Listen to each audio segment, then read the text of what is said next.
I'd like to call this meeting of the Jacksonville Tourism Development Authority to order. Welcome to everyone in the room and welcome to everyone that's watching us on G10. Appreciate your participation and interest. First item of business is the adoption of the agenda. Look for a motion. So moved. Second. All in favor? Aye. Pass. Secondly, we'll have the approval of the minutes of the January 28th, 2021 meeting. Any additions, corrections, deletions? Motion moved. So moved. Approved. Second. All right, all in favor? Aye. Thank you for that. We're going to start out with the most interesting thing we have on the agenda is the financial update for tonight from Gail. I appreciate, we always enjoy seeing Gail. Yeah. Not as much as she enjoys doing it, but anyway. That's debatable. Okay. All right, so we're just gonna go over a little history of what's happened with the TDA.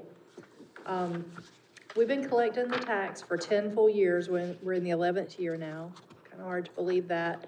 We've collected over $10 million in tax. Recent years, you can see on the screen, FY19 was actually our highest year. And then the 21 is 7 months year to date. Actually, FY15 would have been our lowest year, which is kind of surprising considering last year. But it's a little history of where we've been. For the 10 years of the expenditures, we've spent $4.3 million on promotion, 2.3 on other tourism related, and about $300,000 on administration, which includes what we pay the city of Jacksonville for collecting the money, our audit, and insurance. We have a board policy, and then the finance director is covered by a policy. So that leaves us with $3.2 million at the end of FY20. $1 million is specified for tourism promotion, $2.1 million for the tourism related, and then there's $100,000 in stabilization by state statute, which is our accounts receivable, and that just means we can't appropriate that at a year end because it's not in hand yet. So the Tourism Promotion Fund has been spent on advertising and support, which is advertising the festivals and staff support of design for logos and those kind of things, and some support staff that does planning and strategic initiative plans and such as that. It's also funded some development of some activities. If you'll remember, the tourism, the Memorial Garden Tour was part of that. We developed a walking tour, I believe. We had an initiative to recruit some reunions, and we've had some familiarization tours, which is where people come here and then they write about us to try to gain interest from others. The tourism-related funds have been spent on things like the Museum of the Marine and the Vietnam Veterans. And if you'll remember, the city committed $1 million to those projects, and the TDA took that over and paid the last $200,000 and $300,000 of that commitment to those organizations, and then $350,000 to the Montford Point Memorial. Also funded the Freedom Fountain at $150,000. And to date, the Sturgeon City Environmental Education Center at $1.2 million, and then $72,000 on other various organizations and things. Right now, what we have commitments to or have been discussing, I don't know that they're commitments, is wayfinding signs, the Lejeune Memorial sign, the Memorial Grove sign or signs, the Welcome Center, the Sturgeon City is a commitment for $150,000 through FY32. That's another 12 payments, I think we made 8. And I think as I was looking at these this afternoon, this afternoon, I think there had been discussion about the Vietnam veterans, the restrooms, welcome center at that location as well. I think that's different from the welcome, am I remembering that right? But there was a discussion. It's not any formal commitment. But those were the things that I had noted that we had discussed and maybe made some commitments to. That's where we are today. Are there any questions about how we got there? What? Can we go back to the slide that had the Marine Corps Museum on it, please?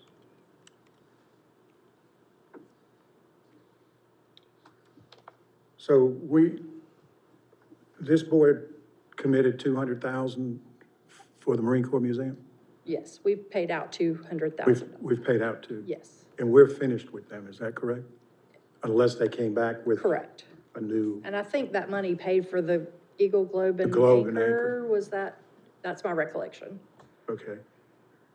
I think there was some other expenditures in the past as far as not brick and mortar or tangible things for some. Well, actually, Vice Chairman Hagan raises a good point. My understanding, which I have not been here through the whole history of that, my understanding is that at one point the city, not the TDA, pledged $1 million for the Museum of the Marine. Now, John, you've been here through this, so, if I say anything wrong, you correct me. When the TDA was created, there was a concept of shifting the remainder of the expenditures from the city's general fund to the TDA. Now, how that occurred, I really don't know. But the city actually paid $800,000 out of general fund money. $200,000 then was shifted to the TDA. But all of that was required to be spent on brick and mortar. Because if I am correct, which I may not be, others who contributed, they found that money was going to things other than actually building. And the city council took the position, no, that no money would be expended from either the general fund or the TDA fund unless it actually went to brick and mortar. Now, John, is my memory generally correct? Generally, but not specifically. Okay. And Mr. Hagan, I believe you were here when we did the city council did the commitment for the $1 million to the Museum of the Marine. My recollection is, and each year the council said we're going to pay $100,000 over a 10-year period. The first year the $100,000 was paid, they used it for whatever they wanted to. That's correct. And I can't remember if it was the second year but at some point in time we decided, whoa, no more is going unless it's bricks and mortar. But I know that first year was for any purpose or whatever. And after that, it was to always be for bricks and mortars. And the Vietnam veterans, $1 million again by the council, and that always was for bricks and mortars. And of course, we have evidence of that by the wall standing there. And it was an assignment, if you will, of those obligations to the TDA when the TDA came into existence, that those balances, which is $200,000 and $350,000, were to be assumed, and they were assumed. And both of those entities, as well as the commitment to the Montford Point, everything's been paid out in regards to that. Anything going forward would be new money. There's no outstanding obligations to any of those three entities. That's correct. Your memory is very good. As a matter of fact, I was the manager at the time that we switched, and they switched because, and this is not a bash on the Marine Corps Museum, this is a historical, we switched because that first $100,000 evaporated. Yes. And the council felt like, that's not what they wanted to do. But I'm curious because I heard a figure a minute ago of $800,000. Well, the $1 million pledge, TDA has spent 200,000 of it, or funded 200,000. The city has funded the other 800,000. That full pledge of $1 million has been met. Really? Yes, sir. Councilman Morton can probably Wow. add some I did light not- onto that. I did not know that. Okay. Yeah, and it was basically, it was spent on clearing, grubbing, getting the stumps out, putting the water, the sewer, the gas, the electric, so forth, all of the infrastructure for that. And then, of course, the landscaping, as well as the pool, the fountain there with the Eagle Globe and Anchor fountain and so forth. The brick pavings. There was a bridge, a walkway bridge put over one of the creeks Right, and so right. forth. So, you know, all that was in preparation for, at some point, the building going up. Right, So, right. so, and the museum folks funded the architect. I think they spent about $1 million in the architect, some of his fees. And so we didn't pay any of that, but the money went to basically all the site work that you see out there. Okay, all right. I remember just a little bit about it as a shadow member, but I remember, or at least I thought, that we had contracted with a person who was gonna go out of state and solicit funds for us for the Globe and Anchor and everything. And we paid this person handsomely to do this, and I don't remember getting anything back in return. I mean, was that some of this money? I think that was in addition No, to this. Yeah, that was in addition to this. That was in That addi- would have been out of. 60,000. I think I remember it comes to the mind. fountain itself was paid out of, probably, in fact, I know it was covered under the $1 million obligation of the city. The sculpture, the Eagle Globe and Anchor, was actually a separate effort, and they actually, I think, Marine Federal paid a chunk of that, but that was actually separate. Yeah, because I remember, this gentleman said that he was going to New York, he was going all over to solicit funds, and that we would get plenty of donations and this, that. I haven't heard anything about it. We did pay, this board did pay a chunk of money, I don't recall the exact figure, for that project, but it was capped.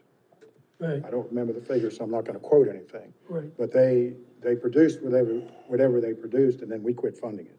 Is Yeah. that the way you remember? I know we quit funding them, I just wanted to know, Yeah, was it some of this money or? okay, well, I mean, I was just curious, because like John just pointed out, I was here at the beginning. I was here when the $1 million pledge was made, and then the next year I became the manager, and the council was not happy with the way the first 100 went, and realized very quickly that they didn't have any strings attached to the $1 million. And they made the resolution then that only bricks and mortar. So I was curious that they had, the other 800 had been paid to them. But I understand, yeah, I mean, it looks great and everything. Certainly you got your money's worth with the 8. I'm not sure about the first. And all the things Mr. Warden mentioned, the council approved. Everything outside that 100,000, Gail wrote the check to the provider. We didn't write any checks to the Marine Corps Museum, correct, Gail? I believe that's correct. But they did approve for the clearing of the tract as part of bricks and mortars. That term seems like. No, that's fine. But again, the council approved all that and so forth. Now, what Mr. Wright's referring to is money that came out of the promotional fund. That's correct. That was a It was different not fund. this tourism-related fund. I'm sorry, I didn't mean to drag this out, but I just wanted to clarify. But also to close the loop so that we have accurate information, one of our follow-up points from today will be for us to go back and document how much money did the TDA approve for the fundraising consultant, and we'll get that to you. All right. Any other comments, questions? Yes. The 2.1 that's still, that you referred to, that's the brick and mortar money that's available for the TDA. Is that correct? Your balance. Balance. That's correct. That's tourism-related expenditures. Promotion is the advertising and. That's correct, yeah. So we have 2.1 million. Now, do we know, I know the 150 for Sturgeon City's coming out of that every Yes, year. sir. Is that correct? Yes, sir. Okay. Are there any other obligations that we have on that? Well, I think there's been discussion of, Yeah. Probably the biggest one would be the visitor center as far as any, And we're actually gonna cover that in just a minute, okay. under the next item.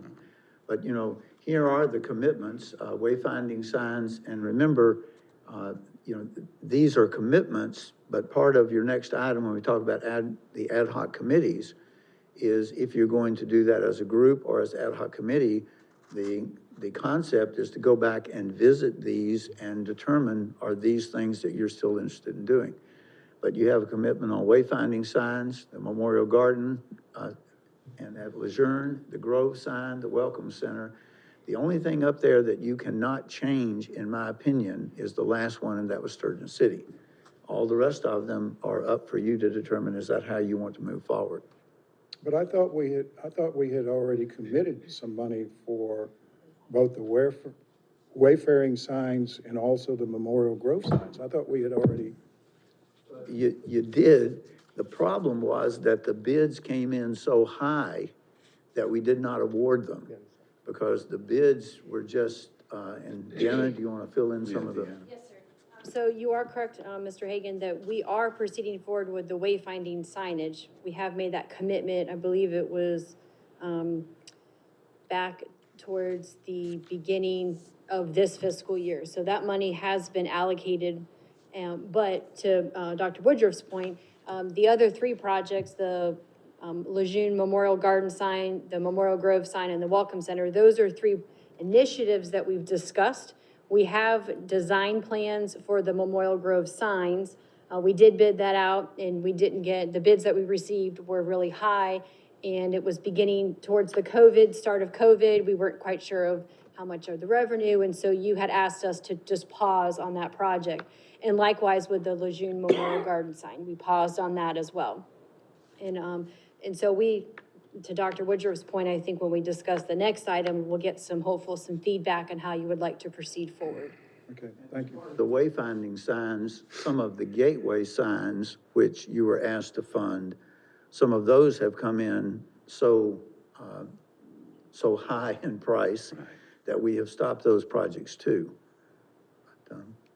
Yeah, the city itself, it does have some, wayfinding not wayfinding, but the monument signs for the gateway signs that, we have discussed.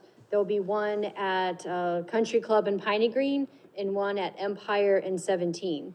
And so while those are monument signs that will have the TDA logo on it, the TDA itself has not funded either of those projects. They're actually being funded by, NCDOT as a residual from the expansion of the Piney Green Road project. So we, have advertised that project twice. We have not received a bid yet. I'm in the process of re-advertising it for the third time, and I do have two bidders that are interested. So that project should be, hitting the street here, so to say, in the next week or so. All right, thank you. Thank you for the clarification. All right, very good, thank you. So our second item on the agenda tonight is a discussion of ad hoc committees and Dr. Woodruff's going to lead us in this discussion. Obviously, you all have been involved in government long enough to understand that an ad hoc committee is not a standing committee, but it is a committee that is temporary in nature. The membership would be made up only of members of the TDA, that it would be for a specific purpose, and it would be dissolved when the purpose is completed. At any point, you can appoint as many ad hoc committees as you want to. Tonight, we'd like to discuss with you the concept of beginning the use of ad hoc committees. And as an example, let's talk about two. Every year, you have had a strategic plan prepared.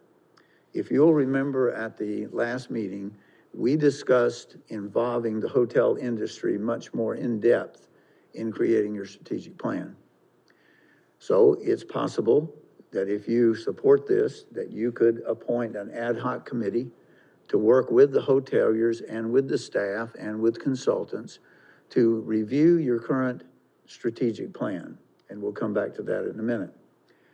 The only rule about an ad hoc committee is it can't create a quorum. So you have 6 members. And Mr. Carter is very quick to point out that a quorum of 6 is how many, John? 4. So you could appoint 1 member, 2 members, 3 members to any ad hoc committee that you'd like. What we are suggesting, and I'm suggesting to you, is that you might want to move forward with appointing a strategic plan ad hoc committee of 2 or 3. Certainly, if you did that, I think it would be appropriate for the hotel representatives to be on that, as well as others. Also, the capital improvement ad hoc committee. And we've just discussed the status of some of your capital improvements. The strategic committee, if you appoint it, it would be something where you would review the current strategic plan. You would determine if there is a need for a new strategic plan. And you would also ask that group to create an implementation plan. As you know, a strategic plan is a lofty plan with goals. Normally, a strategic plan does not have specific actions in it. That's why most strategic plans have, as part of their program, a 1-year implementation plan. So what you would do is look for a strategic plan to guide you with goals over any time period you want. I would recommend a 5-year period. And that from an implementation plan, the ad hoc committee would bring back to you a specific plan that you're going to implement in FY22. It would also review the marketing strategy, because the marketing strategy and the implementation plan have to be tied in hand in hand. Now, you could have other activities for the strategic plan. That's just a concept. And before we discuss any particular plan, let's look at the capital committee. Once again, if you wanted an ad hoc committee for this, they would be involved in reviewing the wayfinding signs, all of the Lejeune Memorial Garden signs, the Memorial Grove, the Welcome Center, and also the restrooms at Lejeune Memorial Grove or Gardens. They could also identify any project that you felt is appropriate, that is tourism related, that builds occupancy, that has the potential for partnership with the city council, because I will remind you that one of our discussions at the last meeting was having meetings with the city council to talk about partnerships. So this committee could be working on that. And then any other projects. Now, that's the concept of ad hoc committees. So at this point, Mr. Chairman, we would welcome y'all discussing, do you think ad hoc committees are worthwhile? Do you want to do it as a full group? What are your thoughts? Members? Well, this committee, in my opinion, would have a hard time doing the type of job that we need to do without some input from the staff. That's my first thought. So are you suggesting that if we go to the ad hoc committee format, that part of the makeup would be staff members? Oh, absolutely. Right. Yes, sir, and I apologize for not making that clear. Yeah, this is not something where we're handing these programs off to you. I may be incorrect, but from my research, I've gotten the impression, which may be wrong, that in the past, many things have been prepared by the staffs and consultants. They've been brought to 100%, then they've been put on an agenda for y'all to review and approve. What we're recommending is at the beginning of these processes, that you as a full group or as a ad hoc committees work with the staff and consultants. It would be hand in glove, and y'all would be part of this as we begin each of those discussions. But yes, the staff would absolutely be part of this. But you mentioned that with a quorum, then any committee work activities would have to be open meeting, right? As far as if we kept it with 2 or 3, working with staff, then we would have the flexibility of them coming in and working behind the scenes and preparing something to present. Am I getting that right? So that's the advantage of having just two or three of the members work closely with the staff, because they can, not spend, they'll spend more time, but it might not be great viewing, let's say. So I'm encouraged by this idea, because you give everybody a chance to participate more and get a little more in-depth. Is there anybody unwilling to add to serve? I mean, I don't believe that would be. No, I think it's a good idea that the tourism board be on the ground floor of the Ad Hoc Committee, working in the beginning. Because a lot of times, like Dr. Richards said, we'll get the thing after it's finished. We don't have any input in it before it began. So I like to be kind of in the mix in the beginning, and that way we can somewhat assure its passage, or, the fact that there's been several eyes on it. Right. So, yeah, I would be in favor of And it seems just that. to make simple sense that we involve the hoteliers more on the strategic, because they're on the front lines and they deal with the guests and see what their desires are, what makes it click. I mean, the rest of us are we love Jacksonville anyway, just because we're from here. It's not especially with the insight that they would give. So I would hope Chris and our other hotelier would be willing to serve on that committee, I was thinking. And if somebody else, I don't know, would be wanting to, but. Let me ask you, I don't mean to put you on the spot, but, I mean, you run a business. You're currently giving, one meeting a month along with your personal time to prepare. Is this something you feel the hotel industry can benefit from, by you and your counterpart being more directly involved in the Strategic Ad Hoc Committee or the Capital Committee? I certainly think that collaboration is going to be beneficial, and certainly happy to do it. My first thought and question would be, I get what you're saying with, the staff would do the work, compile it, bring it to us. Could it be that, what would be the difference if we just take the process we've been using with the city staff and the way it's been put together and just kind of do the same thing, but the in-between, just change the process with the communication and collaboration, updates at various points through this work, to where there was an advantage to the one committee that I found. And I think sometimes the various perspectives that we all had were extremely beneficial, because, Ernie might see something from his perspective that really made the rest of us think, well, there was a benefit to that, to broadening certain perspectives and understandings when we all collaborated as one committee that way. And then the other question would be, could there be a potential with the way we've, the importance of transparency with the work that we're doing? Is there a potential to where that could somewhat be diminished after, the importance we've stressed on that? Let me address the first question that you asked. I don't see the work being performed by the staff and then meeting with the ad hoc committee and explaining it to you, and then y'all buying in and moving to the full TDA. I don't see that at all. Mr. Wright said it the way I was thinking, and that is, when we begin the work on the strategic plan, y'all are the ones meeting with the staff and consultants, agreeing on the approach that we're going to take. You're giving input on that approach, on how we should develop the strategic plan, whether we should have meetings with the hoteliers, whether we should have meetings with whomever.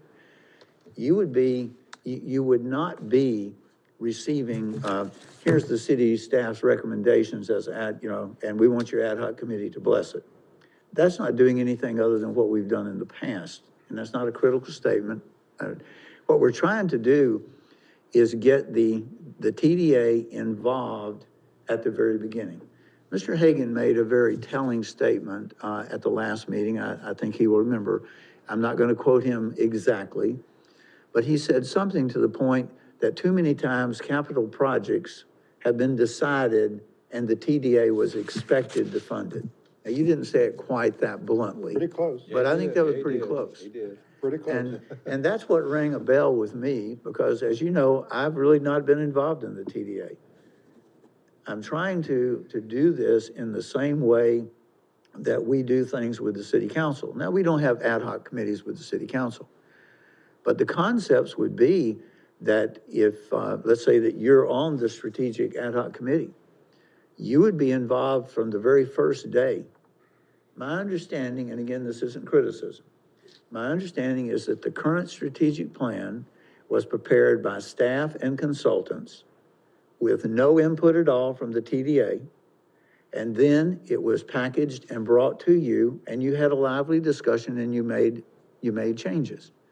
But there's a difference between reviewing a document and actually creating the document. Now, if the ad hoc committees are not the way you want to do, and you want to have us work as a group of 5 and staff, that works for me too. I will say this to you, whether you use ad hoc committees or the full committee, the approaches we're going to take are going to be the same approach that I just described to you. We're not going to bring you as a staff, we're not going to bring you packages and say, here. And I'll give you an example. In a minute, you're going to be discussing your applications for next year, your forms.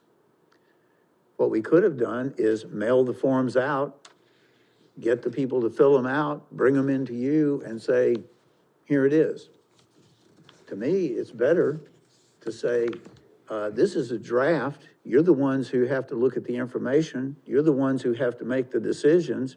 Is this really what you want? And that way you're involved from the beginning, not 2/3 of the way through the baseball game. And I use that analogy of the baseball game because the Yankees and the Red Sox are both getting ready to crank up again very shortly. So, but does that help you understand how we would use the ad hoc committee? It does. I mean, but does it have to be an ad hoc committee? If Does it not was have a to be. matter, could it be that, okay, for this, be it the strategic, planning that, okay, you're hoteliers or X member of the authorities, this is who you'll partner with and you'll work with throughout. Does it have to be specifically an ad hoc committee? Or could it be just adjusted with the way that we're doing it to provide that interaction, that collaboration, to where as we meet and as we move through this, there's a member of the authority who's able to share the work's progression, possibly foreseeable obstacles, just to share the kind of feedback throughout. Does it have to be an ad hoc committee, or could it just be, well, this will be your authority member that you'll work with in this area? Well, I'm gonna answer that this way. We work for y'all. We are only making suggestions. Right. If y'all want to do this as a full group, if you want to attend meetings as an ad hoc group, if you decide that as we, as staff, put together some concepts and then you, as a full TDA, bless them and we begin to implement them, that y'all are there on an as-can-attend basis. I think the most important thing in this discussion is to understand how your staff currently plans on moving forward with all of these things. It just seems like a good opportunity with the ad hoc established, that you get the chance to initiate ideas, to present things that seem logical to you, but then again, it maybe, like I said, you have to hash it out, and so the advantage of the informality, I think would be an advantage. It's kind of repetitive, but so I can see a way that it could improve what we're doing without adding to the burden of all of us, if that makes any sense. You know, if we just had, like you, the 2 hoteliers and one of us and 2 more on another committee, where you'd meet with staff and you could, throw out ideas like that maybe aren't appropriate or, not feasible, but, sound good at the time. And that way you could kind of hash through everything and not feel constrained by the visibility of, showing your knowledge, lack of knowledge, or that kind of thing.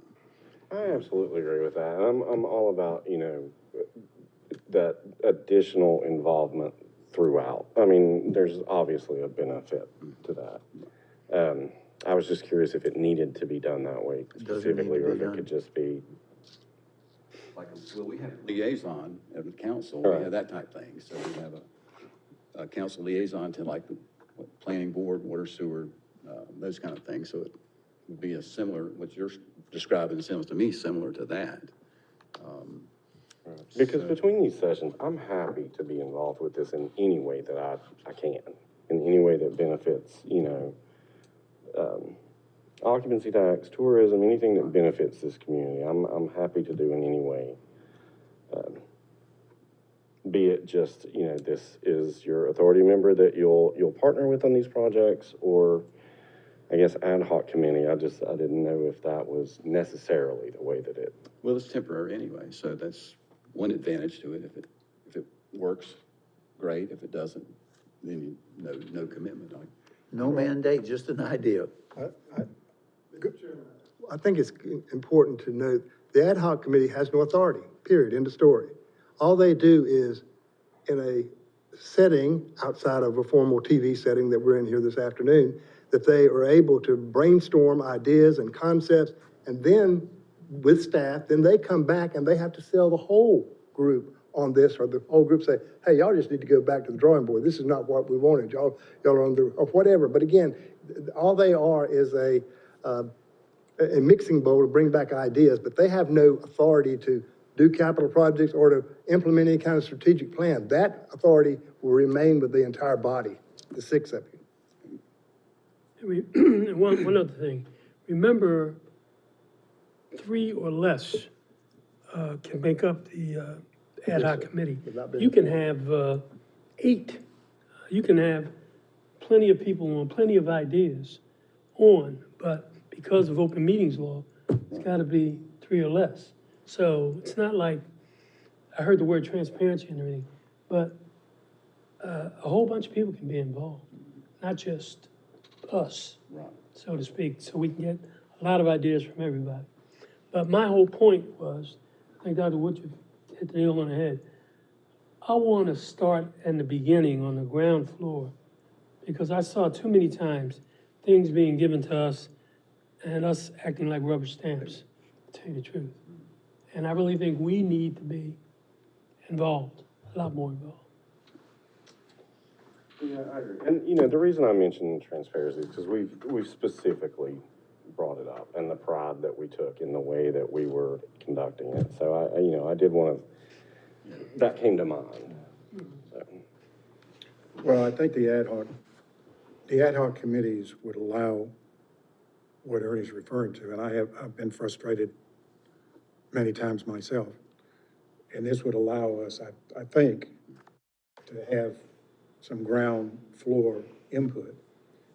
And not only that, I think when it comes to the full board, you would be able to look at whatever board members were on there for information and questions answered that you would be comfortable with.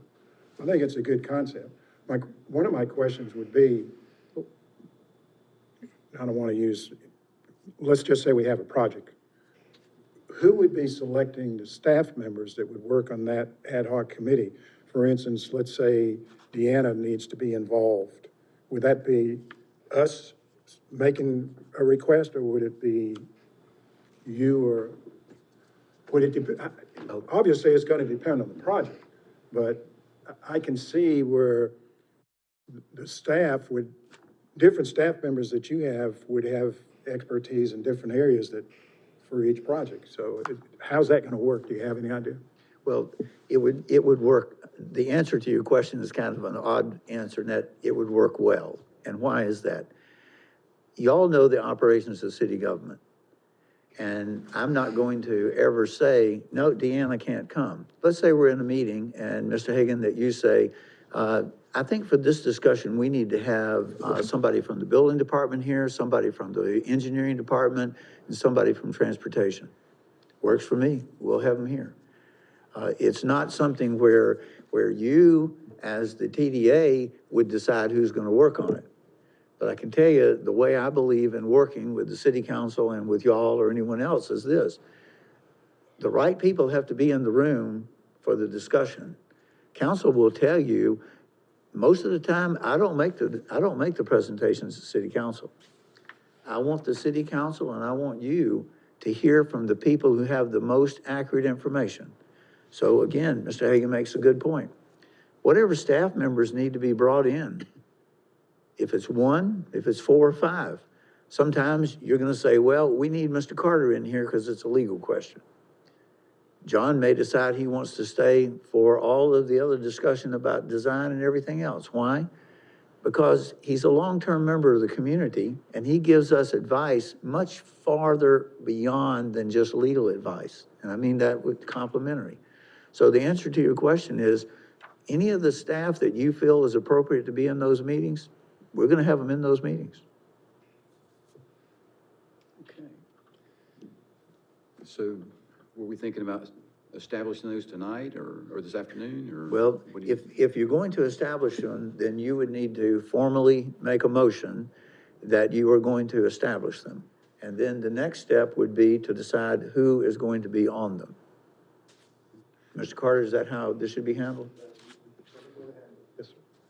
So perhaps we want to wait till the next meeting and have it on the agenda item, give us time to poll everybody and see, informally who's interested in what, instead of putting us on the spot. Yeah, I would think, Yeah, we could, we need to get a little time to see what it involves. right.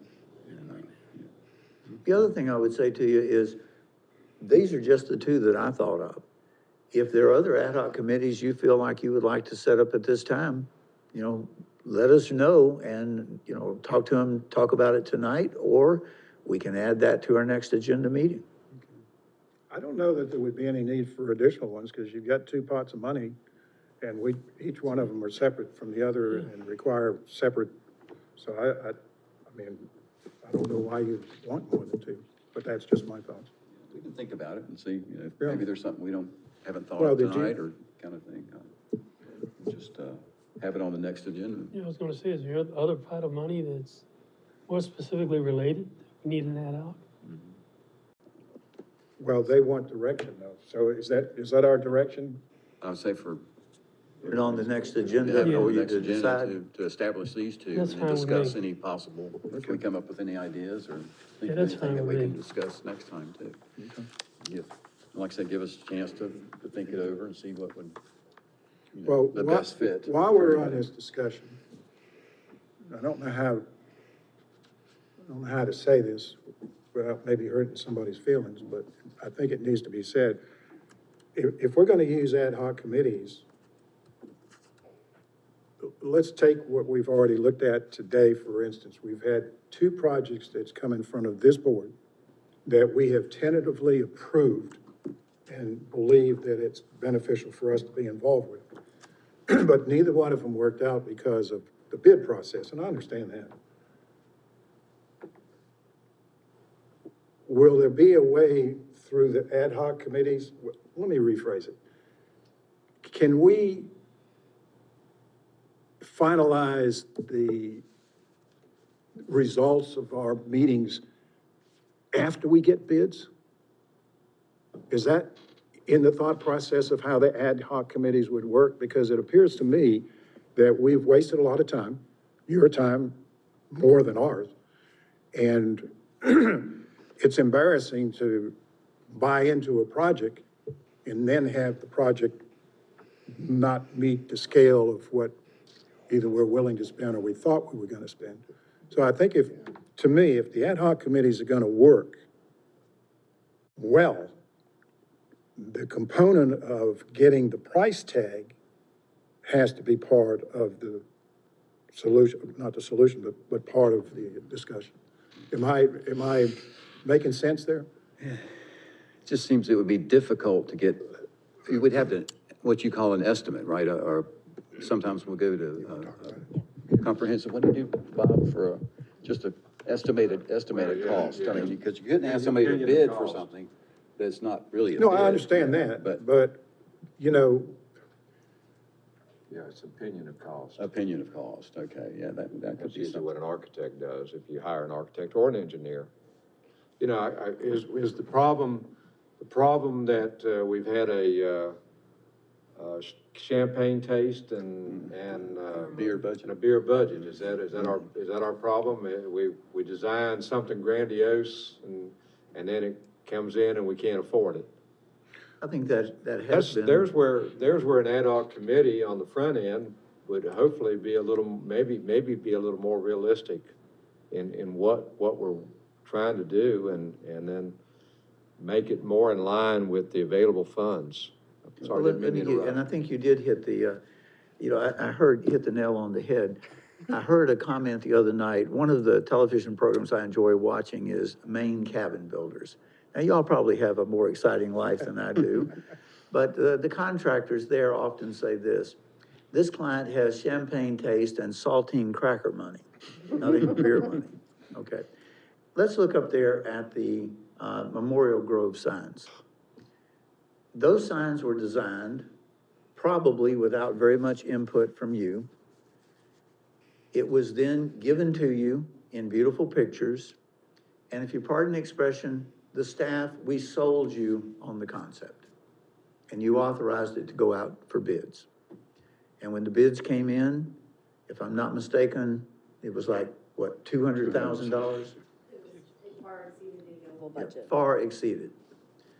One of the things I would see the capital ad hoc committee doing is going back on that project as an example and looking at what we came up with as a design, looking at what we came up with as far as the actual bid prices, and working with the staff to say, okay, we're gonna stay the course and find the money, or this is the maximum amount of money as an ad hoc committee that we feel is reasonable to put in, and then work with the staff on coming up with some new concepts. So then when it finally comes back to the full TDA, we say to you, here's where you started, working with the ad hoc committee. This is where you are today. This is how much money we think we can spend.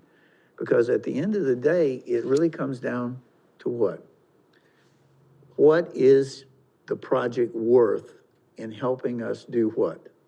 Put heads on beds. Is a sign, and I mean this with all respect to the people who died that day in Beirut, is a sign at the Memorial Grove worth $200,000 to put heads on beds?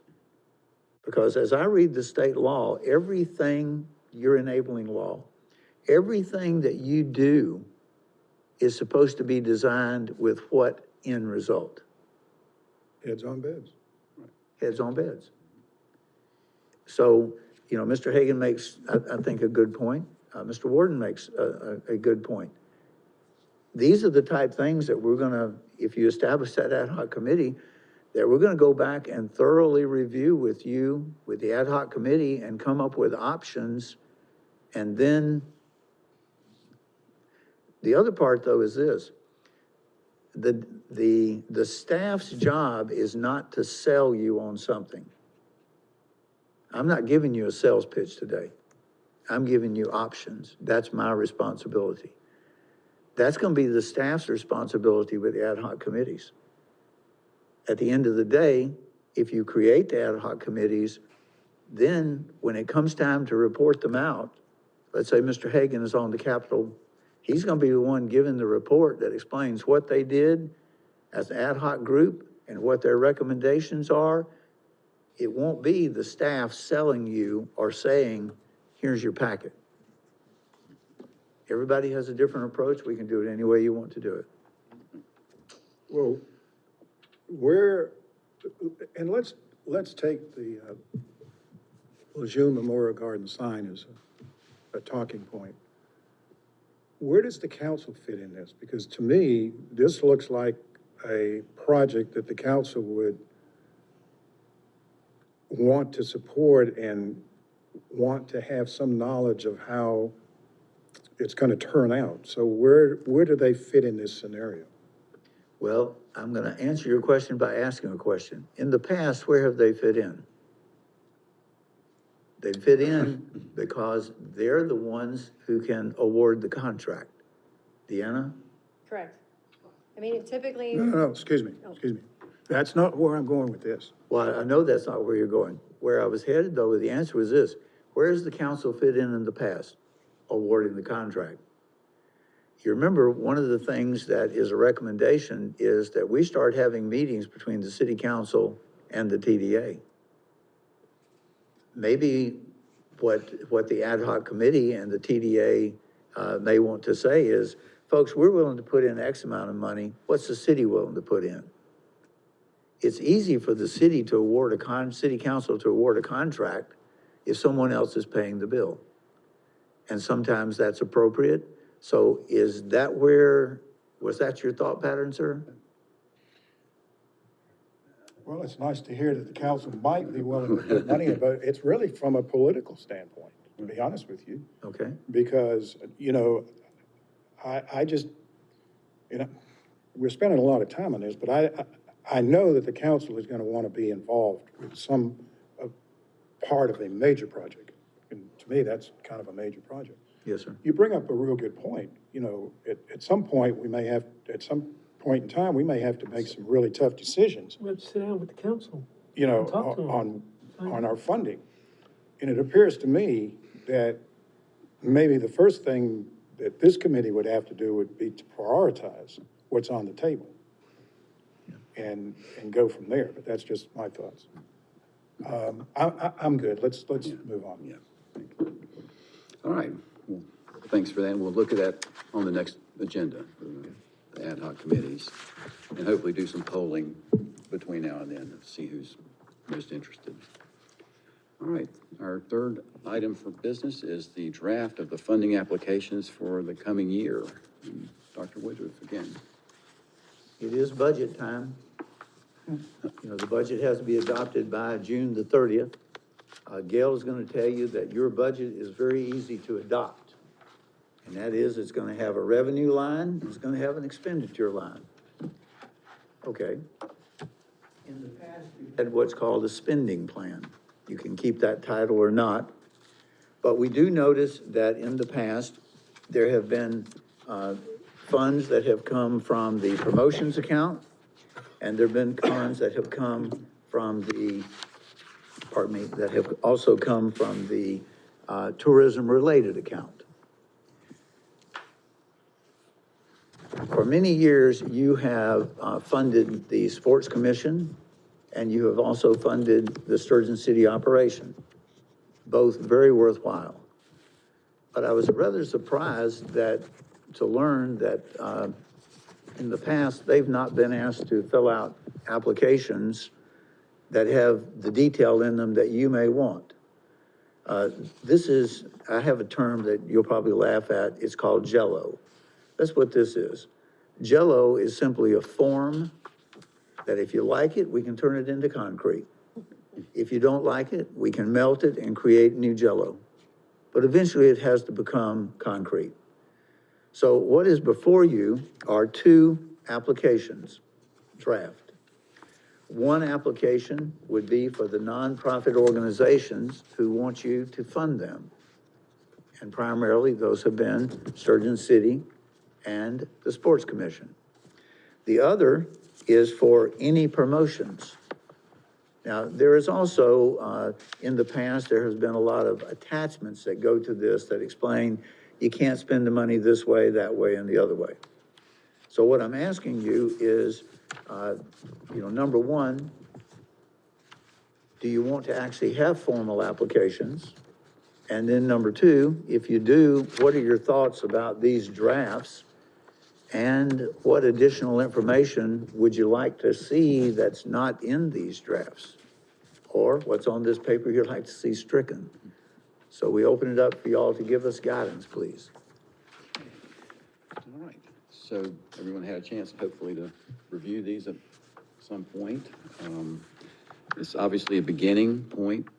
It's something new that we've not seen before, but again, I think the additional information can't help but be beneficial.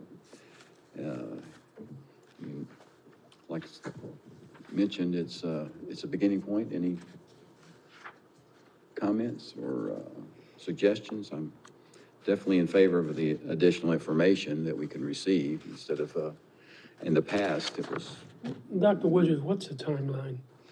When are these needed to, if we're gonna approve them? What's the by date? This is, this is already the 25th of February. As long as y'all could let us know your thoughts on this by the next meeting, that way we could get them out. I don't see that any of the information on here would take any of the applicants, especially the nonprofit agencies of Sturgeon City and the Sports Commission. I would think they should be able to turn this around pretty quickly. I would hope well, let me say it differently. You do not have to have these approved and this information in before you adopt your budget. On the other hand, most of these organizations need to know no later than May if they're going to continue to receive support from you. So you don't have to have these completed in order to adopt your budget. But it would be very helpful if you did have them, because they're pretty simplistic. Yes, sir. If you ask me about them. And perhaps, Mr. Chairman, we can put it on next time to give us a chance to review the form, even though it's a simple form. okay. We may want to add stuff in or delete stuff. So, Lisa, you want to talk about it next time again? Yes, sir. As well? Okay. And again, the bottom line is, this isn't information for the staff. If someone's asking you for $80,000, what we want to make sure is that that agency is explaining to you, to your satisfaction, why they need that $80,000. Right. Exactly. And the I guess the promotions are going to be really challenging, because that's going to be, there's not much promotions going on as far as events in the foreseeable future, not that I can know of, but, because have we done anything this year as far as that goes? Not really, that I can think of. Well, one of the things I was thinking about for your next meeting, because we appreciate the courtesy that y'all have given by letting the staff dominate, if I may use that term politely, to get our feet on the ground the last two meetings. I think it is appropriate at your March meeting to continue the discussion of ad hoc committees and these forums, but possibly invite at least your marketing people in to give you an update. But that's up to you.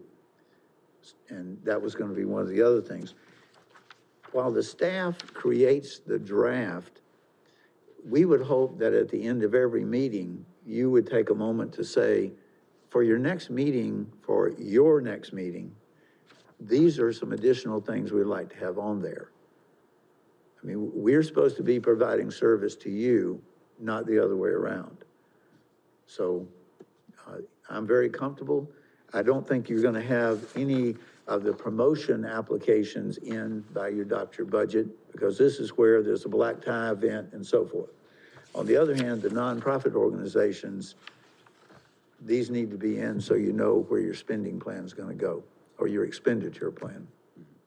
Something that came to mind related to this, perhaps on the next meeting or agenda, you could have some mock-ups of completed applications, so we could see what potentially people would, have something to compare it to, at least, in theory, they have something, so we Yes, sir. see what it would look like filled out and that kind of A lot thing. of times, although we're not provided these forms, there's an after-action form that is completed by the organizations containing a lot of this information. Perhaps we can have a couple examples of after-action forms delivered to this board. Well, actually, Ernie, as you know, the action forms help us decide whether we're going to fund Fund them the for the next year. organization for the following year. Right. Because if they haven't provided us with the information, we have looked very unfavorably on it. And we need to continue to hold their feet to the fire. We don't need to fund anything And from year to part- year without them having the action form, That's which we haven't. Right, well, what that I'm aware saying of is, anyway. I have not, well, I've seen a skeletal.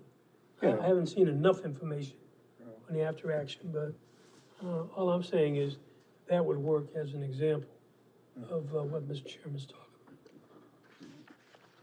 about. And I agree, I would be interested in having marketing and, that discussion in the next session next month. All right. Anybody else on this topic? Very great. It sounds like a wrap almost, and we'll have one last opportunity for director's comments. Down the line, everybody good? All right, wonderful. Next will be a motion to adjourn. So moved. Second? All in favor? Aye. Our next meeting